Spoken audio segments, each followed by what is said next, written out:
Beliefs of the pagan tribes of Mindanao. The interior of Mindanao is occupied by some 10 pagan tribes, the most important being the Manóbos, Mandayas, Atás, Bagóbos, Biláns, Tirurais, and Subánuns.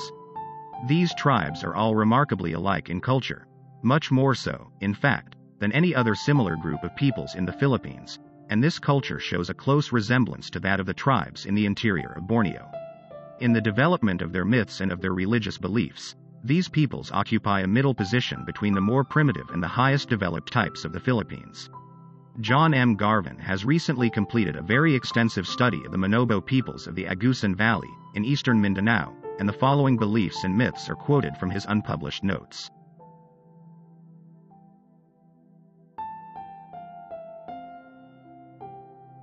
Origin of the earth and its inhabitants. The story of the creation of the world is variable throughout the whole Agúsan Valley. In the district surrounding Talocogon, the creation is attributed to Makaliting, the first great Manóbo. The details of his great work are very meager. He set it up on posts, some say iron posts, with one in the center. At the central post he has his abode, in company with a python, according to the version of some, and whenever he feels displeasure toward men, he shakes the post, thereby producing an earthquake, and at the same time intimating to man his anger. It is believed that, should the trembling continue, the world would be destroyed. In the same district it is believed that the sky is round and that its extremities are at the limits of the sea. Somewhat near these limits is an enormous hole called the navel of the sea through which the waters descend. It is said that in the early days of creation the sky was low, but that one day a woman, while pounding rice, hit it with her pestle and it ascended to its present position. Another version of the creation, prevalent among the Manóbos of the Argawan and Hibing rivers, gives the control of the world to Dagao, who lives at the 4 fundamental pillars in the company of a python. Being a woman, Dagao dislikes the sight of human blood, and when it is spilled upon the face of the earth she incites the huge serpent to wreathe itself around the pillars and shake the world to its foundations. Should she become exceedingly angry, she diminishes the supply of rice either by removing it from the granary or by making the soil unproductive. Another variation of the story to be heard on the upper Agúsan, Simulao, and Umayan rivers, has it that the world is like a huge mushroom and that it is supported upon an iron pillar in the center. This pillar is controlled by the higher and more powerful order of Diwata, who on becoming angered at the actions of men manifest their feelings by shaking the pillar and thereby reminding men of their duties. 3 points in the beliefs just mentioned should be kept in mind. First, the recurrence of the idea that the earth world is supported by a post created by the chief deity and near which he dwells. Second, the belief in the Pusod ng Dagat, or navel of the sea, which is common to all of the pagan tribes of Mindanao and was also known by the ancient Visayas, Tagalogs, and other peoples now Christianized. It is extremely probable that this belief originated from some great whirlpool, known to the ancestors of the Philippine peoples or passed by them on their voyages. Third, the belief that the sky was once very near the earth, and was raised to its present position by some deity. This belief is also common in northern Luzon. The idea of the origin of curious-shaped rocks, hills, or mountains by petrifaction of some living animal or plant is common in the Philippines. Garvan gives the 2 following Manóbo legends of this character. The petrified craft and crew of Kágbubátan. In the old days a boat was passing the rocky promontory of Kágbubátan. The occupants espied a monkey and a cat fighting upon the summit of the cliff. The incongruity of the thing suggested itself to them, and they began to give vent to derisive remarks, addressing themselves to the brute combatants, when, lo and behold, they and their craft were turned into rock. To this day the petrified craft and crew may be seen placed upon the promontory, and all who pass must make an offering, howsoever small it be, to their vexed souls. To pass the point without making an offering might arouse the anger of its petrified inhabitants, and render the traveler liable to bad weather and rough seas. The imitation of frogs is especially forbidden, for it might be followed not merely by thunderbolts but also by petrifaction of the offender, and in proof of this is adduced the legend of Ango of Binawi. The legend of Ango, the petrified Manóbo. Ango lived many years ago on a lofty peak with his wife and family. One day he hied him to the forest with his dogs in quest of game. Fortune granted him a fine big boar, but he broke his spear in dealing the mortal blow. Upon arriving at a stream, he sat down upon a stone and set himself to straightening out his spear. The croaking of the nearby frogs attracted his attention, and, imitating their shrill gamut, he boldly told them that it would be better to cease their cries and help him mend his spear. He continued his course up the rocky torrent, but noticed that a multitude of little stones began to follow behind in his path. Surprised at such a happening, he hastened his steps. Looking back, he saw bigger stones join in the pursuit. He then seized his dog, and in fear began to run, but the stones kept in hot pursuit, bigger and bigger ones joining the party. Upon arriving at his sweet potato patch, he was exhausted and had to slacken his pace, whereupon the stones overtook him and one became attached to his finger. He could not go on. He called upon his wife. She with the young ones sought the magic lime and set it around her husband, but all to no avail, for his feet began to turn to stone. His wife and children, too, fell under the wrath of Anedon. The following morning they were stone up to the knees, and during the following 3 days the petrifying continued from the knees to the hips, then to the breast, and then to the head. Thus it is that to this day there may be seen on Binawi Peak the petrified forms of Ango and his family. The sun, moon, and stars are great deities, or the dwelling place of such deities, in nearly all Philippine religions.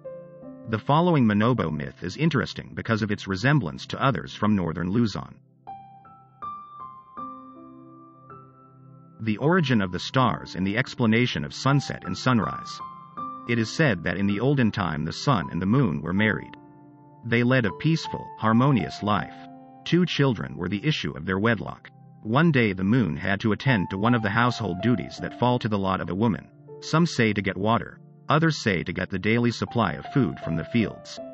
Before departing, she crooned the children to sleep and told her husband to watch them but not to approach, lest by the heat that radiated from his body he might harm them. She then started upon her errand.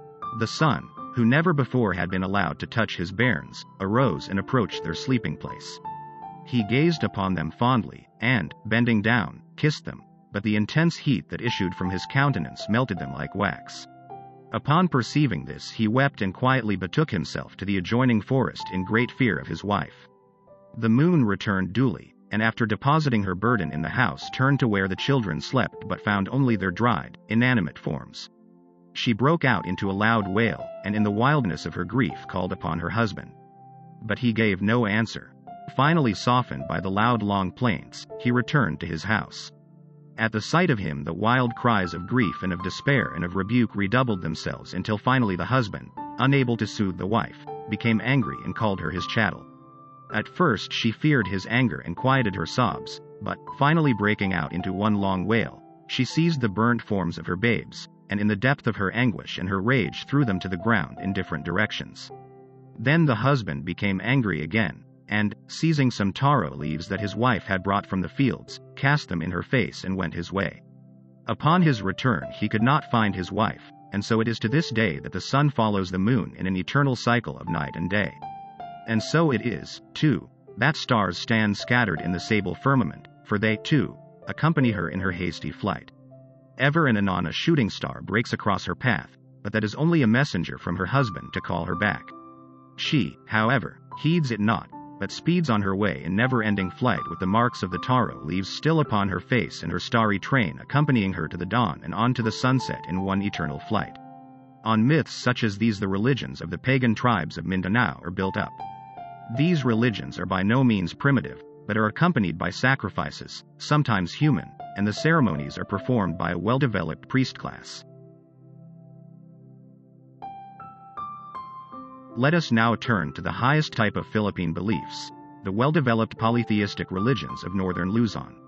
I shall mention chiefly the Igorot, Bontok, and Ifugao peoples, as these 3, in addition to holding the highest order of beliefs, are the best developed in general material and social culture of any of the Philippine mountain tribes.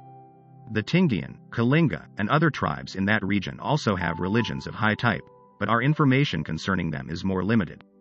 The literature relating to the Igorot Bontok Ifugao group is very considerable in extent, and I shall refer only to a few of the more important papers dealing particularly with religion and mythology.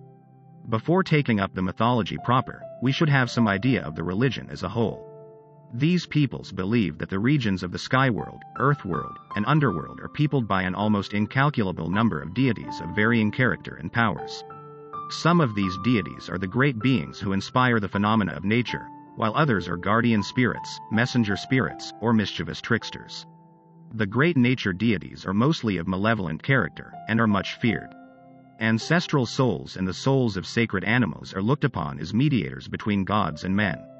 Pigs and chickens are sacrificed to the deities, and other articles of food and drink are provided for them. Many elaborate religious feasts and ceremonies are held at which priests officiate. The priests form a well-defined class, and in some districts there are also priestesses. A religious ceremony is required for every important act of life, and the priests and priestesses are usually busy people. It would seem that a religion of this same general type was also common among the lowland peoples of the Philippines before they were Christianized by the Spaniards.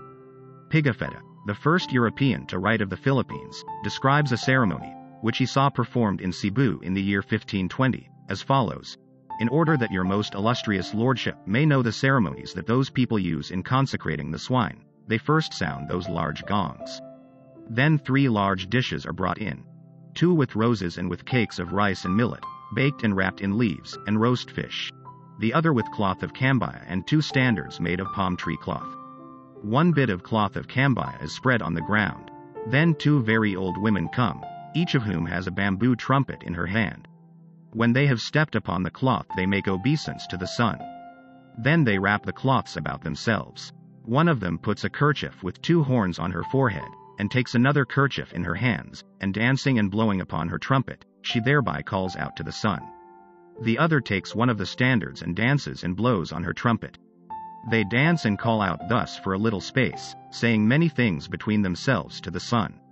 She with the kerchief takes the other standard, and lets the kerchief drop, and both blowing on their trumpets for a long time, dance about the bound hog.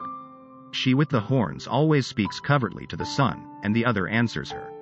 A cup of wine is presented to her of the horns, and she dancing and repeating certain words, while the other answers her, and making pretense 4 or 5 times of drinking the wine, sprinkles it upon the heart of the hog. Then she immediately begins to dance again. A lance is given to the same woman.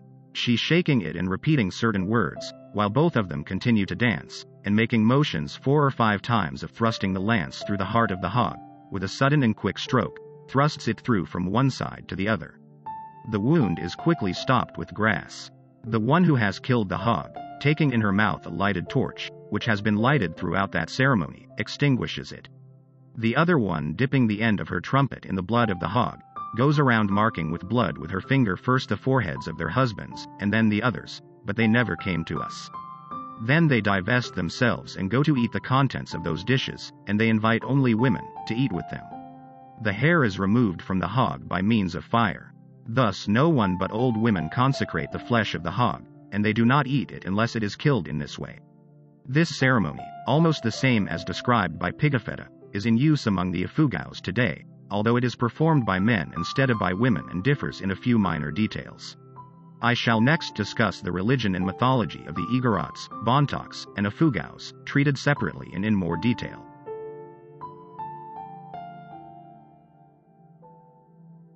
The Igorots. These people occupy the subprovinces of Benguet, Lepanto, and Ambarayan in the Mountain Province. The region of their purest culture is in northern Benguet and eastern Lepanto. Of the religion of this region, we have considerable information from the writings of Father Angel Perez, an Augustinian missionary, Senior Sinforoso Bondad of Cervantes, Lepanto, and a number of personal observations made by myself. The sun gods, and the deities of the sky world in general, occupy the most important place in the Igorot religion. Place spirits and animal deities are likewise highly developed. At a place called Kágbubátan, at the foot of the sacred mountain Mugao in eastern Lepanto, is a small lake full of sacred eels which the people guard with great care. They believe that if these eels were killed the springs would all dry up and they would have no water for their terraced rice fields. The eels are fed every day with rice and sweet potatoes by the children of the village, who, as they approach the lakelet, sing a peculiarly sweet and mournful song, upon hearing which the eels all rise to the surface of the water and approach the shore to receive their food. The Igorots have both priests and priestesses, and they perform many public and private ceremonies, both for the benefit of the great deities and for the countless minor spirits which inhabit the sacred mountains, cliffs, groves, trees, and bushes that are scattered throughout the Igorot country. Sacrifices of pigs or chickens are made at every ceremony. The ceremonies of the common people are more or less of a private nature, but those of the aristocracy and of wealthy men are nearly always public and general. The greatest ceremonies are those connected with war and marriage and the great public festival which proves a man's right to the title of nobility. The Igorots have a high code of morals which is closely associated with their religious belief. They also have a scientific calendar and a considerable knowledge of astronomy which has effected many modifications in their religion. Their mythology is extensive, and they have a rich unwritten literature of epic poems, hero stories, and historical legends. Most of the myths are too long to be given here, but for purposes of comparison I give the following short one which was collected by the Dominican, Father Mariano Rodriguez. It has been mentioned above that among their tales and stories they preserve a tradition relating to their origin and beginning, after a great and dreadful flood which, a very long time ago, as their old people relate, covered the earth. All the inhabitants except a brother and sister were drowned. The brother and sister, though separated from each other, were saved, the woman on the summit of the highest mountain in the district of Lepanto, called Kágbubátan, and the man in a cave of the same mountain. After the water had subsided, the man of the cave came out from his hiding place one clear and calm moonlight night, and as he glanced around that immense solitude, his eyes were struck by the brightness of a big bonfire burning there on the summit of the mountain. Surprised and terrified, he did not venture to go up on the summit where the fire was, but returned to his cave. At the dawn of day he quickly climbed toward the place where he had seen the brightness the preceding night, and there he found huddled up on the highest peak his sister, who received him with open arms. They say that from this brother and sister so providentially saved, all the Igorots that are scattered through the mountains originated. They are absolutely ignorant of the names of those privileged beings, but the memory of them lives freshly among the Igorots, and in their feasts, or whenever they celebrate their marriages, the aged people repeat to the younger ones this wonderful history, so that they can tell it to their sons, and in that way pass from generation to generation the memory of their first progenitors. This myth of the Great Flood, and of the brother and sister who survived it, is common throughout northern Luzon. It is most highly developed by the Ifugaos, as we shall later see. The Bontoks. The Bontoks are sometimes wrongly called Igorots, but have no more right to that name than have the Ifugaos. They are a distinct people, occupying a part of the subprovince of Bontok. They are in some respects unique, and possess certain social institutions and traits which have not been found elsewhere in the Philippines. Most of our information concerning them is contained in the monograph by Jenks, in the bulky volume on the language by Sidenadal, and in my own observations on the general culture and ethnology of the Bontoks. Jenks' monograph is excellent as an economic paper, but the few myths given are mostly children's stories. Sidenadal gives several myths in the form of texts, and some of these I have freely translated as follows. Stories about Lumáwig. The sons of Lumáwig went hunting. In all the world there were no mountains, for the world was flat, and it was impossible to catch the wild pigs and the deer. Then said the elder brother, "Let us flood the world so that mountains may rise up." Then they went to inundate at Mabud Bodobud. Then the world was flooded. Then said the elder brother, "Let us go and set a trap." They used as a trap the head basket at Mabud Bodobud. Then they raised the head basket and there was much booty, wild pigs and deer and people, for all the people had perished. There were alive only a brother and sister on Mount Pokes. Then Lumáwig looked down on Pokes and saw that it was the only place not reached by the water, and that it was the abode of the solitary brother and sister. Then Lumáwig descended and said, "Oh, you are here." And the man said, "We are here, and here we freeze."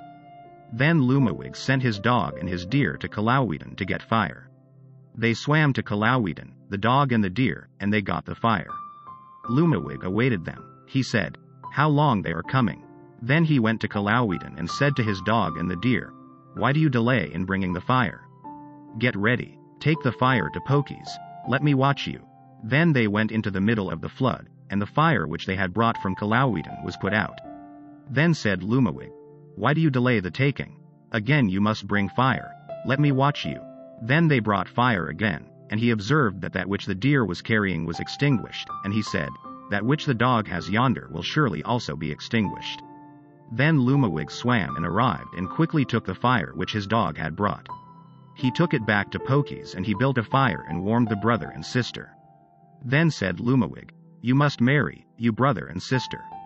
Then said the woman, "That is possible, but it is abominable, because we are brother and sister." Then Lumáwig united them, and the woman became pregnant. They had many children, and Lumáwig continued marrying them. 2 went to Malakang and had offspring there. 2 went to Jinong and had offspring there. And the people kept multiplying, and they are the inhabitants of the earth. Moreover, there are the Mayanit men, the Baliwang men, the Tukukan men, the Kaniu men, the Barlig men, etc. Thus the world is distributed among the people, and the people are very many.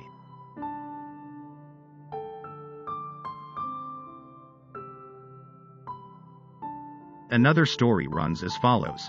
The brother-in-law of Lumáwig said to him, "Create water, because the sun is very hot, and all the people are thirsty."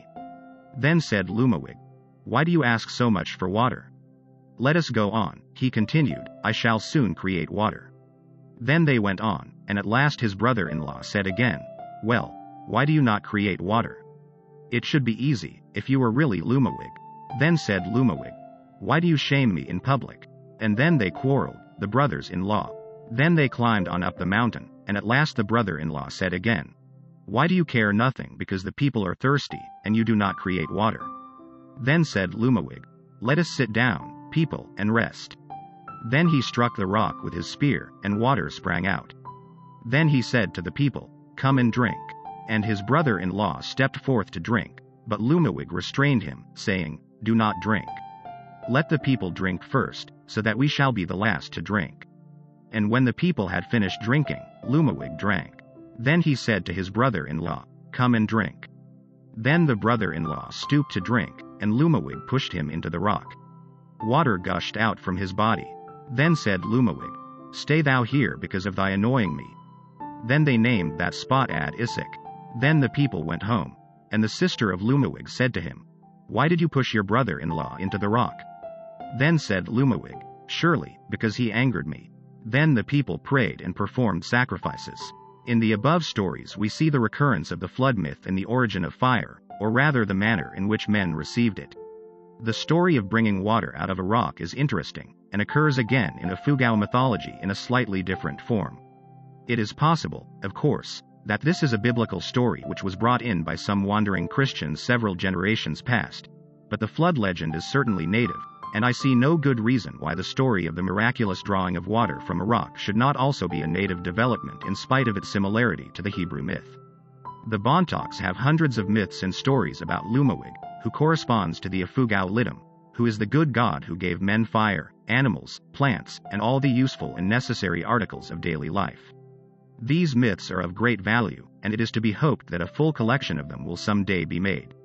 The Bontok religion is, on the whole, somewhat less developed than that of the Igorots and Ifugaos. The same general beliefs are held, however, and the ceremonial life is similar.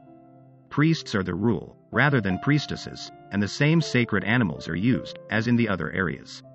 In the social organization, the clan system is in a more perfect state of development than among any other people in the Philippines. I shall now take up the last religion to be discussed, and the one which is at the same time the most highly developed, the religion and mythology of the Ifugao people of northern Luzon. The subject of the Ifugao religion is an extensive one, and I have no intention of discussing it in detail here. I shall merely give a few general facts, and a few of the more interesting myths. In addition to some minor papers by the Dominican fathers Malambers and Campa, most of our information concerning the Ifugao religion is contained in 3 extensive manuscript monographs. The myths that I shall give here are selected from the first and third of these manuscripts, and the general facts are taken from all 3. Beliefs and myths of the Kián and Ifugaos. The Ifugao conception of the universe differs considerably in the different religious districts. The Western Ifugao and Central Ifugao beliefs are closely associated, but stand quite apart from those of Kián and Ifugao. The people of the latter area think of the universe as being composed of a large number of horizontal layers which are very similar one to the other. The upper face of each of these layers is of earth, while the lower face of each of them is of a smooth blue stone called muling. The layer on which we live is called the earth world, Luda. The 4 layers above us constitute the sky world, Daya, and are called, in order from the top down, Hudog, Luktag, Hubulan, and Kabunian. The last is the layer immediately above the earth world, and it is the blue stone underfacing of this layer that we call the sky. The underworld, Dalam, consists of an unknown number of layers beneath the one on which we live. All of the layers meet in the farthest horizon, where lie the mythical regions of the east, Lagud, and other places. Some of the Kiangan priests seem to have developed the further idea that this Dawi, or farthest horizon, is in the form of a great celestial globe that surrounds the universe, forming its boundary, the inside face of which can be distinguished in the hazy distance where the deep blue of the sky fades into a very light blue or whitish color. The Earth world, our layer on which we live, lies approximately at the center of the universe. It is therefore the largest layer, and the layers of the sky world and underworld grow successively smaller as they approach the zenith and nadir of the celestial globe, the boundary of the universe. The inhabitants of the universe consist chiefly of an incalculable number of greater and lesser deities and spirits. In addition to these, there are the souls of men, animals, and plants. They have always existed in the various regions of the universe, and were brought to the earth world by the gods. Men are descended from the gods of the sky world, as we shall see in the myths. The mythology of the Kiangan Ifugaos is rich and varied. As an introduction to it, I have selected the following. Origin of the Ifugaos. Origin of the mountains. The first son of Wigan, called Kágbubátan, went from the sky region Hudog to the earth world to hunt with dogs. As the earth was then entirely level, his dogs ran much from one side to another, pursuing the quarry, and this they did without Kágbubátan hearing their barking. In consequence of which, it is reported that Kágbubátan said, "I see that the earth is completely flat, because there does not resound the echo of the barking of the dogs." After becoming pensive for a little while, he decided to return to the heights of the sky world. Later on he came down again with a very large cloth, and went to close the exit to the sea of the waters of the rivers, and so it remained closed. He returned again to Hudog, and went to make known to Bongabong that he had closed the outlet of the waters. Bongabong answered him, "Go thou to the house of the cloud, and of the fog, and bring them to me." For this purpose he had given permission beforehand to cloud and fog, intimating to them that they should go to the house of Bayuibi, and so they did. Bayuibi brought together his sons Tumiak, Dumalalu, Lum Udul, Mumbatanal, and Inaplahan, and he bade them to reign without ceasing for 3 days. Then Bongabong called to X, and to Manjualit, and so they ceased. Wigan said, moreover, to his son Kágbubátan, "Go thou and remove the stopper that thou hast placed on the waters," and so he did. And in this manner, when the waters that had covered the earth began to recede, there rose up mountains and valleys, formed by the rushing of the waters. Then Bongabong called Mumbon that he might dry the earth, and so he did. The first inhabitants of the earth world. Such being the state of affairs, Kágbubátan went to hunt once again, and, while following the dogs, that were chasing a quarry, he made a thrust with his spear into a spring, or fountain, at the foot of a large tree. Immediately Kágbubátan returned to Hudog, bringing with him the captured quarry. When he had dressed and eaten the savory game, Kágbubátan said to his father Wigan that he had seen on the earth world a spring and very good and beautiful trees for timber with which to make houses, and that accordingly he was desirous of going down to live at such a delightful place. His father answered him that if he so desired he might do so.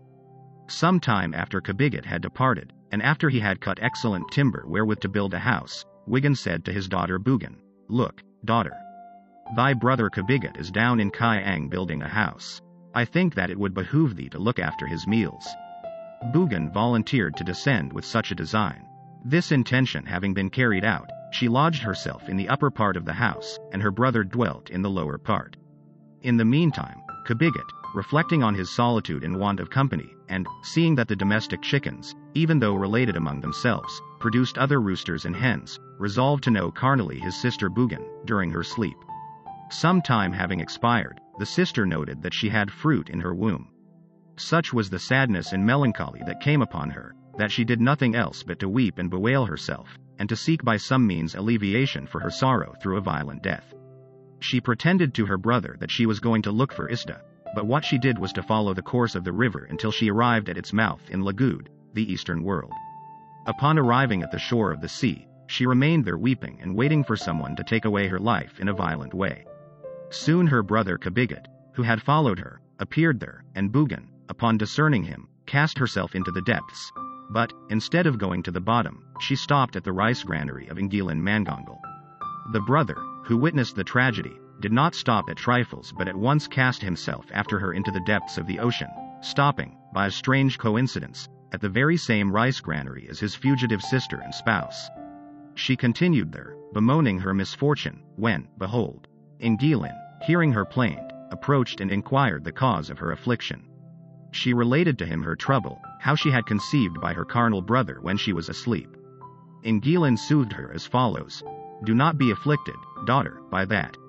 Are not the fowls of Kián related among themselves, and yet they beget just like those that are not so?" The maiden became somewhat calm, but still, out of shame for what had happened, she refused to eat what Ingilin offered her. Then he said to her, "In order that thou mayest further assure thyself of what I tell thee, and in order that thou mayest quiet thyself, let us go and consult my elder brother Ambamabakal." And so they did. Ambamabakal, having been informed of the circumstances, burst out laughing and said to them, "Peradventure have ye not done well and righteously, there not being in existence any others but yourselves to procreate? However, for greater assurance, let us all go together to set forth the case before Muntalog my father."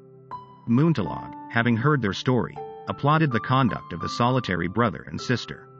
He told them, accordingly, to calm themselves and to rest there for a few days, and so they did. The bringing of fire to the earth world. On the third day, Kágbubátan requested leave to return, but Muntalog answered, "Wait 1 day more, until I in my turn go to my father Mumbonong." Muntalog found his father and mother seated facing each other, and, upon his arrival, his mother, Mumboniag, came forward and asked him, "What news do you bring from those lower regions, and why do you come?" The father also became aware of the presence of his son, through the questioning of the mother, and inquired likewise as to the reason of his coming. Muntalog answered, "I have come, father, to ask thee for fire for some Ifugaos who remain in the house of Ambamabakal." "My son," the father replied, "those Ifugaos of yours could not arrive at, or come to, Mumbonong without danger of being burned to cinders." Then he continued, "It is well. Approach me." Muntalog accordingly approached Mumbonong, who said to him, "Seize hold of one of those bristles that stand out from my hair," and so Muntalog did, noticing that the said point faced the north, and he placed it in his hand. Then Mumbonong said to him again, "Come nigh. Take this white part, or extremity, of the eye that looks toward the northeast, toward the place called Gonhaden." And he took it and placed it in his hand. And Mumbonong said to him once more, "Come near again, and take the part black as coal, the dirt of my ear which is as the foulness of my ear." And so he did. Then Mumbonong said to Muntalog, "Take these things and bring them to thy son Ambamabakal and to Ingilin, in order that the latter may give them to the Ifugaos." And he said again to Muntalog, "Take this white of my eye, flint, this wax from my ear, tinder, and this bristle or point like steel for striking fire, in order that thou mayest have the wherewith to attain what thou seekest, that is, fire, and to give gradually from hand to hand to the Ifugao, and tell him not to return to live in Kián, but to live in Otibaban, and cut down the trees and make a clearing there, and then to get together dry grass, and that they make use of the steel for striking fire, holding it together in this manner, and burying it in the grass. And on making the clearing, if they see that snakes, owls, or other things of evil omen approach, it is a sign that they are going to die or to have misfortunes. But if they do not approach them, it is a sign that it will go well with them in that place, that the soil will be productive, and that they will be happy." The journey to Ifugao land from the east. Upon the return of Muntalog, at the termination of the 4th day, he said to Bugan and Kágbubátan, "Now ye can go, but let Ingilin and Ambamabakal accompany you as far as the house of Lingan, in order that there they may make the cloth or clothes necessary for wrapping the child according to the usage of the earth world." Lingan actually furnished to them the cloth and the seamstress to make the swaddling clothes for the child, and then they continued their journey unto the house of Ambamabakal. The latter said to them, "Take this cloth and this pair of fowls, male and female, and do not return to live at Kián, but go to Otibaban." And Ambamabakal accompanied them to the house of Ingilin a Mangongan and said to the latter, "It will be well if we beseech the bunny to take pity on these poor people, considering the great distance that still remains to them unto Otibaban, and keeping in mind also the great heat that prevails." So they did, saying, "Ye bunny, take pity upon these unhappy ones and shorten for them the distance." The prayer was heard, and after 2 or 3 days they found themselves at the end of their journey. The peopling of Ifugao land. Having arrived at Otibaban, they built a temporary hut on fertile land. Later they constructed a good house, and it was just after it was finished that Bugan gave birth to a healthy boy, and the fowls also procreated. The child grew a little, but there came to him an unlooked-for sickness. Then Kágbubátan remembered that Ambamabakal had advised them to offer fowls to their ancestors in case any sickness should come upon them. So they killed a rooster and a hen, and offered them to Ampuel, Wigan, and their other ancestors. The child recovered and began to grow very robust and plump. They named him Bilituk. Bugan conceived again, and she gave birth to a strong girl, to whom she gave the name of Lingan. These children grew up, and, having attained a marriageable age, were married like their parents, and gave origin to the Silapanes. Their parents, Kágbubátan and Bugan, had a second son, on whom they placed the name Tad Ona, and then another daughter, whom they called Ainuk. She and Tad Ona did what their parents and brother and sister had done, and gave birth to Kágbubátan, the second, and Bugan, the second. These latter two, imitating the preceding ones, were united in wedlock and begot sons and daughters who peopled the remainder of the Ifugao region. Establishment of religious ceremonies. Upon their marriage, Tad Ona and Ainuk did not offer pigs or fowls to the bunny as was customary. This being observed by Lidam from Kabunian, he descended and asked them, "Why have ye not offered sacrifices?" They answered him that they were ignorant of such a custom or ceremony. Then Lidam returned to Kabunian and brought them the yeast with which to make bubad, or wine from fermented rice, and he taught Tad Ona the method of making it, saying, "Place it in jars on the third day," and he returned to the sky world. On the fifth day he came down again to teach them the manner of making the mum bunny.